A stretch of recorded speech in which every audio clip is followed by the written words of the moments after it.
What's up everyone, it's Grizzly, and today we're going over Cruiserweight M2 and Final Fantasy XIV. Before we get started, don't forget to like and subscribe for more guides and other Final Fantasy XIV content. Let's get started.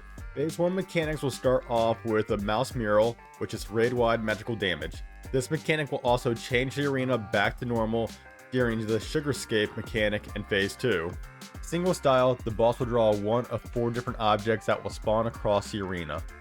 A normal bomb that will do a giant AoE, bombs with wings that will jump to the opposite side of the arena from where they spawn and do a massive AoE, arrows will do lined AoEs, target and arrows where the arrows will be fired at the target in a cross AoE.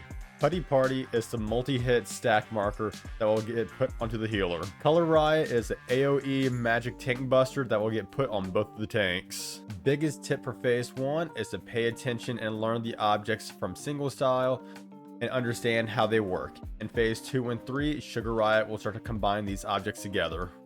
In phase 2, Sugar Riot will alter the landscape and introduce new mechanics. Starting off with Sugarscape, the boss will draw a landscape on the canvas on the north wall that will change the arena. The arena will first turn into a desert. After the arena has changed, the boss will cast Layer. Sugar Riot will add layers to the painting, adding different effects and abilities. The first one will be Sun. This will inflict players with swelting, dealing damage over time to all players. You cannot remove this dot.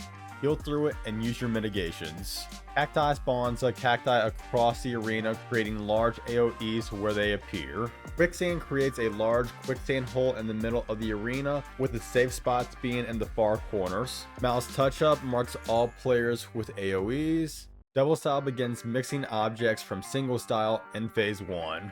Tips for phase 2 will be to watch out for quicksand. It will always come after the cacti. Be ready to move to the corners as soon as Sugar Riot casts Layer while the first cacti is finishing. After the first quicksand, it will expand to one side of the arena. You have to dodge a cacti and get to the opposite end. Make sure you use your mitigations when you're changing sides. In phase 3, Sugar Riot will change the landscape when casting Sugarscape, this time to river, islands, and bridges.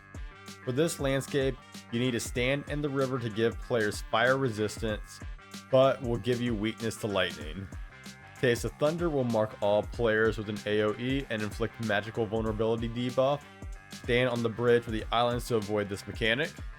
Taste of Fire will put 2 stack markers on both healers, dealing fire damage, and do the same vulnerability debuff as Taste of Thunder. Stack and stand in the river for this mechanic. There are 2 new layers that Sugar Riot will apply in phase 3, the first one being Flood. Flood creates a storm, flooding the river and creating countless lightning strike AoEs. Don't step in the river during this mechanic or it will inflict a dot onto the players. Storm creates a giant lightning cloud that moves across the 3 islands. It will deal a massive AoE that will instantly kill any player that stands in it. Stand on the far side of the other 2 safe islands. Tips to help you get through this last phase: move according to what taste mechanic Sugar Riot applies. Avoid stepping into the river during Flood.